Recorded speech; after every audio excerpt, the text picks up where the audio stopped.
you hear this, don't give up. No matter what. Bonjour à tous, je suis Barek et bienvenue sur la tribune de Coruscant pour cette nouvelle vidéo des références sur Skeleton Crew. Cette vidéo sera bien évidemment full spoiler et donc prévue pour ceux qui ont déjà vu l'épisode 3 de la série. Nous reprenons l'histoire des enfants de Skeleton Crew dans leur cellule du port Borgo juste après leur rencontre avec un mystérieux personnage sensible à la force, Jodana Nawood. Ce nouveau petit groupe cherche à s'évader et ils font bien de se préparer puisqu'on peut voir un autre détenu se faire torturer par un geôlier.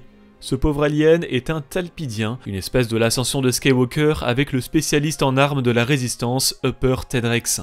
Après s'être échappé de leur cellule, Jod utilise la force pour distraire des gardes comme Obi-Wan à bord de l'étoile de la mort.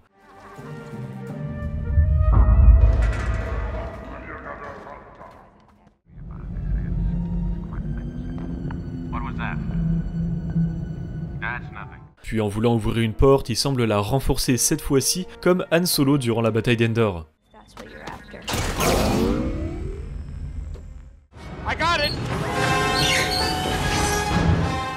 Jod et les enfants se cachent ensuite dans un couloir, car une unité d'interrogation IT-0 modifiée passe par là, le même modèle utilisé lors de l'interrogatoire de Leia Organa par Dark Vador à bord de l'étoile de la mort dans Un Nouvel Espoir. En s'approchant de l'Onyx Cinder, Fern se fait la réflexion que c'était trop facile, rappelant Leia Organa après la fuite de l'étoile de la mort. That was too easy. You're welcome. They let us go. It's the only explanation for the ease of our escape. Easy? You call that easy? De son côté, SM-33 a été entreposé dans un local réservé aux droïdes avec quelques modèles déjà connus. Celui qui dit s'appeler CZ-029000 est un droïde secrétaire de série CZ, un modèle de Tatooine dans la trilogie originale avec CZ-1 dans le char des sables des Jawa, CZ-3 à Mos Eisley et CZ-4 dans le palais de Jabba. Mais le design de ce droïde a été inspiré par les premiers concept art de Dark Vador pour le film de 77.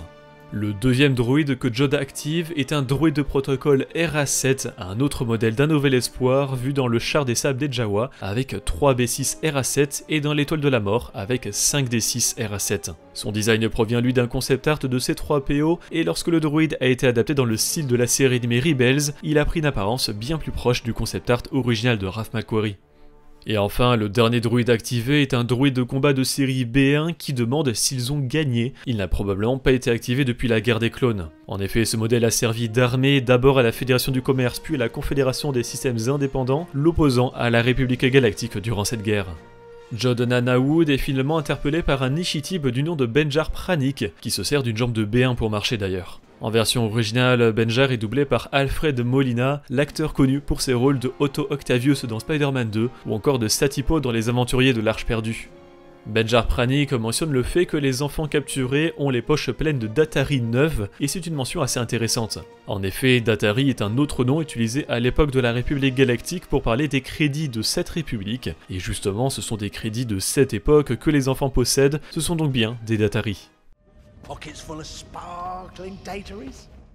I have 20,000 Republic Dactaries. Republic credits? Republic credits are no good out here. I need something more real. L'Ishitib conclut son dialogue par la phrase Well, that's the real trick then, isn't it? qui rappelle cette réplique de Han Solo face à Obi-Wan. Well, that's the real trick, isn't it? Dans l'espace proche du port Borgo, on retrouve évidemment tous les vaisseaux que j'ai déjà cités dans l'analyse des épisodes précédents, mais un modèle de plus est visible, le transport TR-286 de la série Obi-Wan Kenobi que le Jedi et la jeune princesse Leia Organa ont emprunté pour voyager de Dayu à Mapuzo. Et un autre vaisseau apparaît, c'est le Starspeeder 1000, le vaisseau dans lequel on monte dans l'attraction Star Tours à Disneyland.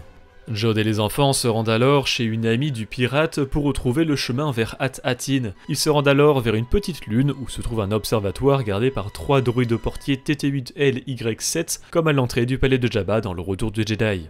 La fameuse amie de Jod s'appelle Kim et d'une nouvelle espèce avec un Borg Construct AG6 sur la tête, un implant cybernétique comme KB du groupe d'enfants.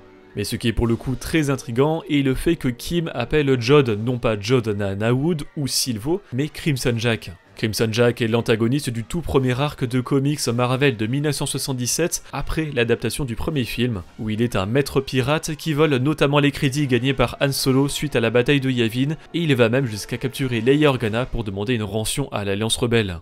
Il pourrait donc bien s'agir d'une référence à ce personnage du tout début de l'univers légende, mais Crimson Jack a déjà été adapté dans le canon via la mini-série de comics Halcyon Legacy. Cette série se déroule à l'époque de la guerre entre le Premier Ordre et la Résistance, et Crimson Jack attaque le Halcyon, un vaisseau croisière, pour y dénicher un membre de la Résistance que le pirate espère vendre au Premier Ordre. Cette histoire se déroule donc presque 30 ans plus tard, donc peut-être que Crimson Jack s'est inspiré de Jordan Wood, mais ce dernier ne ressemble pas du tout aux traits caractéristiques du personnage légende. Kim est alors intriguée par la mention de Hat-Hatin, comme à peu près tous les autres personnages de cette galaxie. Elle sort alors une carte physique, chose assez rare dans Star Wars d'ailleurs, et elle nous dit qu'un groupe de planètes, 9 d'après la carte, est appelé Joyaux de l'Ancienne République, qui étaient cachés du reste de la galaxie pour leur protection, dont Hat-Hatin qui est la seule à avoir survécu à la destruction des autres. Sur cette carte, on retrouve une représentation de personnages qui rappellent le mur de la maison de Fern, mais il y a aussi de nombreuses écritures en eurobèche. Malheureusement, tout n'est pas très lisible, mais voici ce que j'ai pu retirer. Et les familles ont été nourries, et le peuple a été renforcé, mais comme le joyau, des personnes nombreuses, et le Sénat a donc jugé bon et nécessaire, leur république est ainsi fondée avec, et sur les différents, pour la grande œuvre et à la grande œuvre, la république avec tranquillité et gentillesse, les bâtons d'autres mondes ouverts, la République et la République plus proche et cachée, 9e fondateur de Hat-Hatin et ce dernier, ce jour où la grande œuvre a été. Et la dernière partie est écrite à l'envers et je n'ai pas réussi à tirer des mots compréhensibles. En tout cas, on peut noter que la mention de grande œuvre revient comme l'avait expliqué Farah dans les précédents épisodes, et qui pourrait être liée aux grandes œuvres de la chancelière Linasso de la Haute République. De plus, KB dit qu'ils connaissent 2 autres planètes, Coruscant et Alderaan, 2 planètes de l'Ancienne République. S'ils connaissent encore Alderaan, c'est qu'ils ne sont pas au courant de sa destruction, Enil sous-entend qu'ils ne connaissent pas non plus la guerre des clones. La théorie de Hat-Hatin isolée depuis la Haute République se renforce donc. Et comme Kim est une astronavigatrice, on retrouve de nombreuses mentions de planètes, notamment sur cet écran, avec Bonadan, une planète de pirates issue du roman légende à la revanche de Han Solo, 2e tome de la trilogie Les Aventures de Han Solo, Salient, le nom d'un système qui a fourni pendant la guerre des clones des armes à la fois à la République et aux séparatistes d'après le roman Catalyseur, Kadomai, aussi connu sous le nom de Kadomai Prime, il s'agit du monde d'origine des Sniviens, inventé pour le supplément de jeu de rôle légende Imperial Sourcebook, Ruria, mal écrit en Rurai, le monde natal des Ruriens du roman légende Han Solo et le trésor de Xim, dernier tome de la trilogie Les Aventures de Han Solo, Listehol, une planète séparatiste de l'aventure de jeu de rôle Entente forcée de l'ère de la Rébellion, Jelucan, le monde d'origine de Sein Kairel et Sienari, les personnages principaux du roman Étoile perdue. Jelucan a d'ailleurs été nommé en référence au personnage de Star Trek Jean-Luc Picard, Telos, une planète des premiers comics légendes de 1977, et Corsin, une planète connue pour ses courses de swoop et inventée pour le supplément de jeu de rôle légende Galaxy Guide 1 A New Hope. Kim essaie ensuite d'identifier l'emplacement d'Hat-Hatin et d'autres noms de planètes apparaissent à l'écran. Kandovant est une planète victime de l'opération Cendre citée dans la série des comics Les Ruines de l'Empire. Ubardia est une planète membre de la Nouvelle République d'après le roman Lien du Sang. Denon est une œcuménopole, c'est-à-dire une planète entièrement recouverte d'une ville comme Coruscant, issue du roman jeune adulte Légende, la biographie d'Obi-Wan Kenobi. Pax est une planète inventée pour l'aventure Treasure Hunt du supplément de jeu de rôle légende Twin Stars of Kira. The Heth est le monde d'origine des The Edbra du supplément de jeu de rôle légende The Last Command Sourcebook. Malastar est le monde d'origine des Dug mais est représenté au Sénat Galactique par des Gran et accueille de grandes courses de pod racer mais aussi la bête de Zillo de The Clone Wars. Darknell est une planète créée pour la nouvelle légende Interlude at Darknell de Tales from the New Republic, où notamment le membre fondateur de l'Alliance Rebelle Garm Bailey Bellis y a appris des informations sur la construction de l'Étoile de la Mort. Aurish est simplement une planète mentionnée dans le roman Riposte Chute de l'Empire. Eriadu est le monde d'origine du Grand Moff Tarkin et est connu pour avoir de solides guerriers comme en témoigne notamment leur participation à la bataille d'Eriadu de la Haute République contre les Nils dans le roman La Lumière des Jedi. Fedal est une planète du supplément de jeu de rôle légende The Jedi Academy Sourcebook, apparu dans le canon récemment dans la série de comics Dark Vador 2020. Belassa est un monde pacifique de la série de romans jeunesse légende The Last of the Jedi. Exodine est une planète du roman légende La Nouvelle Rébellion qu'a parcouru Luke Skywalker dans le roman canon L'Héritier des Jedi. La station Blackstall est une station spatiale sur laquelle s'est réfugié le chasseur de primes Cad Bane après avoir décodé le cristal de mémoire Kyber contenant une liste de tous les enfants sensibles à la force de la galaxie dans la série animée The Clone Wars. Skako vient du roman légende Vent de trahison et est le monde d'origine des Skakoan. La saison 7 de The Clone Wars a amené une autre planète, Skako Minor, et des sources contradictoires sous-entendent parfois qu'il s'agit de la même planète alors que d'autres non. Driaria est une planète qui a connu la République, l'Empire puis la Nouvelle République dans l'univers légende d'après le beau livre L'Atlas. Champala est le monde d'origine des Chagriens et dans la série Dr Aphra de 2020, l'héroïne y pourchasse notamment Kofon Farus. Uviui Exen est un monde de forteresse impériale d'après le supplément de jeu de rôle légende Imperial Sourcebook.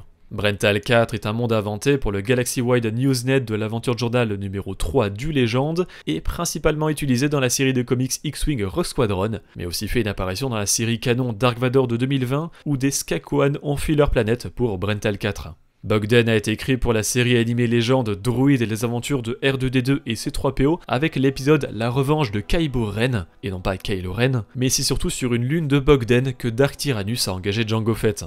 Evurion est une planète mentionnée dans le roman Avant le Réveil comme monde représenté par le sénateur Erudo Ro-Kintor du Sénat de la Nouvelle République.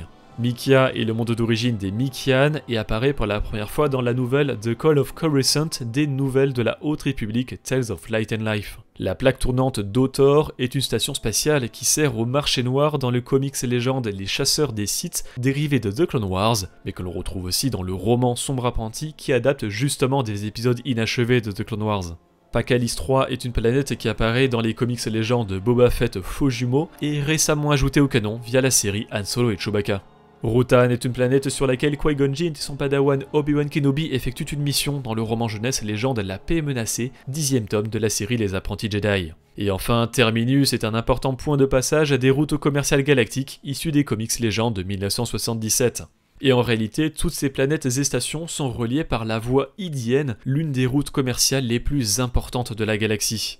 Sur un autre écran, d'autres planètes uniquement des films sont mentionnées, avec Mustafar, là où a brûlé Dark Vador après son combat contre Obi-Wan Kenobi juste après l'ordre 66, Mandalore, mal écrit, où il manque le E final, le monde des Mandaloriens vu récemment dans The Mandalorian saison 3, Tatooine, berceau des Skywalker, qui est aussi mal écrit, ici Tatooine, Hoth, la planète glaciale sur laquelle l'Alliance Rebelle a établi une base, Kamino, la planète océanique où a été créée la Grande Armée de la République, Bespin, la planète gazeuse où Han Solo est capturé par Boba Fett et Luke Skywalker apprend l'identité de son véritable père, Coruscant, la capitale de l'Ancienne République et de l'Empire Galactique, et Corellia, la planète industrielle sur laquelle Han Solo a grandi.